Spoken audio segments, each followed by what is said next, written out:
ইব্রাহিম আলাইহিস সালাম একদিন আজরাইলকে বলছে, আজরাইল, কোন নাফরমান পাপীর রুহু যে কবজ করো তুমি, তখন তোমার চেহারাটা কিরকম হয়, আকৃতিটা আমার এটা একটু দেখাও।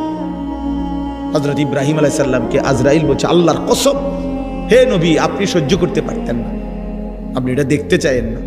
ইব্রাহিম আলাইহিস সালাম বললেন, না, আমার একটু হলেও দেখাও। তো আজরাইল এই বিভৎস আকৃতি, মানে নাফরমানের জান কবজ করার সময় উনার যে চেহারার আকৃতি হয়, এই চেহারাটা ধরে ইব্রাহিম আলাইহিস সালামকে দেখাইলেন। বিশ্বাস করেন, এই কিতাবে আছে, ইমাম কুরতুবীর কিতাব। ইব্রাহিম আলাইহিস সালাম একটা চিৎকার মাইরা বেহুশ হয়ে গেছে।